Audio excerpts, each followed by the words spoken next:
Coucou, alors aujourd'hui un épisode sur le wokisme. Je vais en parler un petit peu parce que visiblement c'est un mot qui est très à la mode.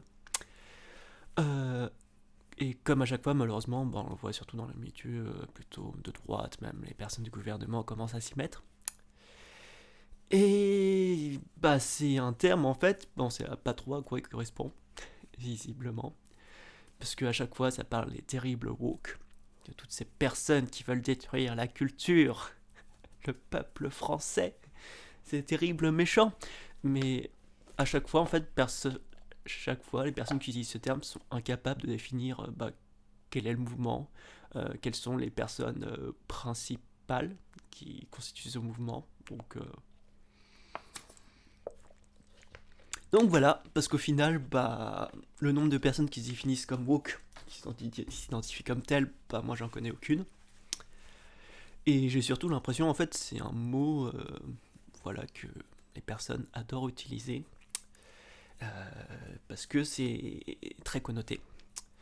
Alors, on va dire, je vais prendre surtout le terme, par exemple, on va voir avec la psychodélique, le terme woke va plutôt désigner les progressistes, les personnes LGBT, les antiracistes, bref, tous les mouvements un petit peu de... voilà. Et donc, c'est très fourre-tout en fait, ça veut un peu rien dire. Bref, donc ça serait surtout un mouvement de gauche, voilà. Et puis, pour dire en fait, je pense que surtout beaucoup de ces personnes en fait veulent faire dire aux personnes woke un peu les dérives qu'on peut retrouver dans certains mouvements à gauche. Par exemple que le racisme anti-blanc n'existerait pas. Voilà que les personnes trans veulent forcer les enfants à faire des transitions, à avoir des opérations. Alors que je vous rappelle que notamment en France, faut être majeur pour pouvoir faire des opérations. Donc c'est con, mais voilà.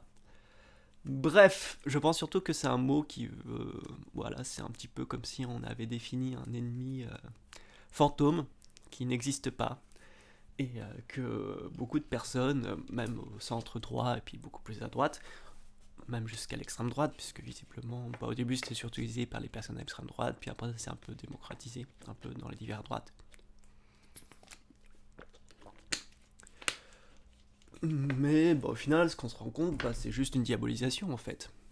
Et que c'est un terme qu'on utilise pour un peu discréditer un opposant et on n'a pas besoin de.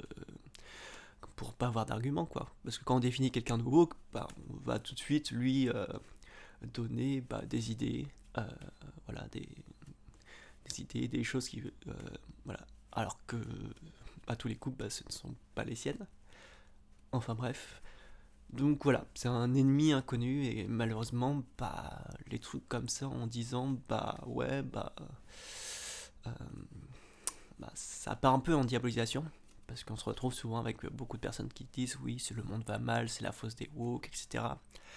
Bref, je pense qu'on peut reconnaître un petit peu le schéma un peu classique, qui est un petit peu la base de tout, on va dire, les mouvements un petit peu haineux, que ce soit envers peu importe la population. Hein. Généralement, c'est comme ça que ça se passe. Enfin, de toute façon, le monde va pas très bien. Et donc, plutôt que d'essayer de trouver les. Enfin, parce que des conséquences qui font que notre monde n'est pas bien aujourd'hui, il y en a des tas, il y en a des tas et des tas. Et plutôt de se dire, le monde est compliqué, et si on veut le changer, on va changer des trucs petit à petit. C'est nettement plus simple de se dire que si le monde est comme ça, c'est à cause d'un ennemi unique, et un peu sous-entendre, si cet ennemi est plus là, le monde ira mieux. Et c'est ce qui arrive un petit peu avec les woke. Malheureusement. Et c'est un peu flippant, parce que malheureusement, des idées un peu comme ça rappelle souvent les idées un petit peu les plus sombres de notre histoire. Et ouais, enfin bref. Donc c'est vrai que quand j'entends en fait des personnes qui vont utiliser le terme woke, ça donne pas en confiance quoi. Parce que dans le meilleur des dans le meilleur des cas, c'est juste des personnes qui vont désigner un petit peu ceux qui font dire des dérives, mais ouais, c'est juste des personnes en fait qui se sont pas intéressées aux différents mouvements de gauche, qui ne savent même pas ce que c'est que les personnes LGBT, et puis bah, ils ont peur de ça, donc enfin bref. Donc voilà, je pense avoir un petit peu tout dit sur, enfin de ce que je pense sur le sujet. Voilà, de toute façon je pense que je vais continuer un peu les vidéos comme ça, parce que je continuerai à faire un peu des vidéos réactions, mais c'est vrai que malheureusement, on tourne un petit peu en rond. C'est toujours à peu près les mêmes rhétoriques qui sont toujours utilisées à chaque fois. Et c'est un petit peu lourd quoi. Et puis ça me fait un peu chier, j'avoue, de me répéter les choses 1000 fois, de répéter qu'il y a plus que deux sexes. Enfin, ça paraît con, mais même si c'est des banalités, mais même pour beaucoup de gens en fait, ils pensent connaître. Et enfin bref. Donc voilà, ça va être la fin de cette vidéo. Donc voilà, surtout si vous avez des questions, puis même si vous voulez donner votre avis, du moment que, comme à chaque fois, hein, même si vous n'êtes pas d'accord avec mon avis, vous êtes tout à fait, je serais heureuse d'avoir votre opinion, mais bien sûr, il faut que votre commentaire soit argumenté et qu'il soit un peu cordial, quoi. Parce que si c'est juste pour me dire que je suis une monstruosité, vous pouvez passer en fait. Voilà, donc je vous fais des bisous, à une prochaine. Ciao.